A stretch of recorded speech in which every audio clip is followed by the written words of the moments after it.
જો તમે એટીએમમાંથી પૈસા ઉપાડો છો તો આ વિડીયો ખાસ તમારા માટે છે. રિઝર્વ બેન્કે એટીએમમાંથી કેશ વિથડ્રો કરવા માટે ચાર્જ વધારવાની જાહેરાત કરી છે. હવેથી મહત્તમ 5 ફ્રી વિથડ્રોઅલ બાદ છઠ્ઠી વખતથી ₹23 ચાર્જ લાગશે. આ ઉપરાંત સેવિંગ એકાઉન્ટ ઇન્ફોર્મેશન અને મિની સ્ટેટમેન્ટ જેવી સર્વિસનો પણ ચાર્જ વધારવામાં આવ્યો છે. રિઝર્વ બેંક ઓફ ઇન્ડિયાએ એટીએમ કેશ વિથડ્રો ચાર્જીસમાં સુધારો જાહેર કર્યો છે, જે 1 મે 2025થી અમલમાં આવશે. નવા નિયમ મુજબ બેંકો હવે મંથલી ફ્રી લિમિટ કરતાં વધુ વિથડ્રોલથી ગ્રાહકો પાસેથી પર ટ્રાન્ઝેક્શન ₹23નો ચાર્જ વસૂલ કરી શકે છે. આ અગાઉ ટ્રાન્ઝેક્શન ચાર્જ ₹21 હતો. અહીં મહત્વની વાત એ છે કે થોડા જ સમય પહેલા આરબીઆઈએ એટીએમ ટ્રાન્ઝેક્શનના ચાર્જીસમાં ₹2નો વધારો કર્યો હતો, જે 19થી ₹21 થયા હતા, અને ટૂંક સમયમાં જ ફરી એક વખત ₹2નો વધારો કરવામાં આવ્યો છે. આ મામલે આરબીઆઈએ કહ્યું હતું કે આ સુધારાનો હેતુ એટીએમ નેટવર્ક જાળવવા અને કેશ ટ્રાન્ઝેક્શન સર્વિસના વધતા ખર્ચ માટે બેંકોને પૂરતું વળતર આપવાનો છે. આથી જો તમે એટીએમનો યુઝ કરતા હો તો આરબીઆઈ દ્વારા કરવામાં આવેલા આ ફેરફારની વિગતો જે છે તે પણ આપ જાણી લો. સૌથી પહેલી મહત્વની વાત, ATM cash withdraw limits and charges માટેનું નવું ફી સ્ટ્રક્ચર છે, જેમાં ગ્રાહકોને દર મહિને પોતાની બેંકમાં 5 ફ્રી ટ્રાન્ઝેક્શન મળશે. મેટ્રોપોલિટન એરિયા હોય તો અન્ય બેંકોના એટીએમ ઉપર 3 ફ્રી ટ્રાન્ઝેક્શન મળશે, અને જો નોન મેટ્રોપોલિટન એરિયા હોય તો અન્ય બેંકના એટીએમ પર 5 ફ્રી ટ્રાન્ઝેક્શન મળશે.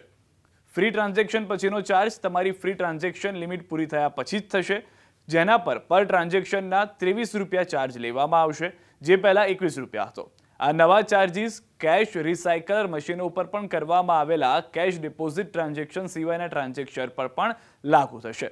જો તમને ખ્યાલ ના હોય તો તમને જણાવી દઉં કે જે મશીનમાં કેશ વિથડ્રો અથવા ડિપોઝિટની સાથે ઓટોમેટિક કેશ હેન્ડલિંગ, કાઉન્ટરફિટ ડિટેક્શન એટલે કે નકલી કે ફાટેલી તૂટેલી નોટ્સની તપાસ વગેરે થઈ શકે તેવા મશીનને કેશ રિસાયકલર મશીન કહેવાય છે. આ સિવાય એટીએમ ઇન્ટરચેન્જ ચાર્જીસ ફીની વાત કરીએ તો દરેક ટ્રાન્ઝેક્શન માટે ઇન્ટરચેન્જ ફી જે તે એટીએમ નેટવર્ક દ્વારા નક્કી કરવામાં આવશે.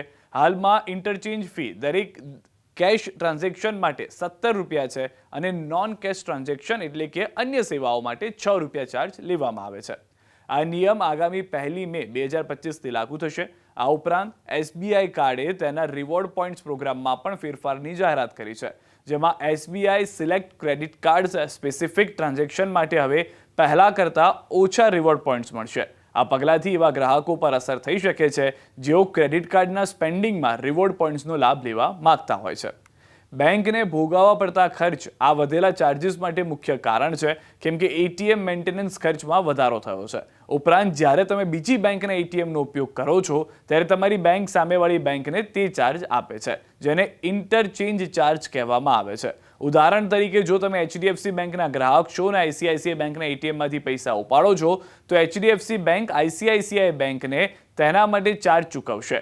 આ સમાચાર જરૂરથી ચોંકાવનારા હોઈ શકે છે, પરંતુ રિઝર્વ બેંકે કહ્યું છે કે એટીએમના મેન્ટેનન્સ ખર્ચના કારણે આ કરવું અનિવાર્ય છે. જો કે રિઝર્વ બેંકે એ પણ સલાહ આપી છે કે ટેકનિકલ એરર્સ અથવા અન્ય કોઈ કારણોસર ગ્રાહકને એટીએમ સર્વિસમાં પ્રોબ્લેમ આવે તો બેંકોએ તેના માટે ચાર્જ લેવો ન જોઈએ. કેટલાક ગ્રાહકોનું તેવું પણ કહેવું છે કે જ્યારે અમે એટીએમમાં જઈએ છીએ ત્યારે ટ્રાન્ઝેક્શનમાં પૈસા અમે નથી ઉપાડી શકતા, અથવા તો એટીએમમાં નાણાં નથી હોતા, તો તેના બદલામાં રિવર્સ ચાર્જ લેવામાં આવે તેવી પણ તેઓએ આરબીઆઈને અપીલ કરી છે.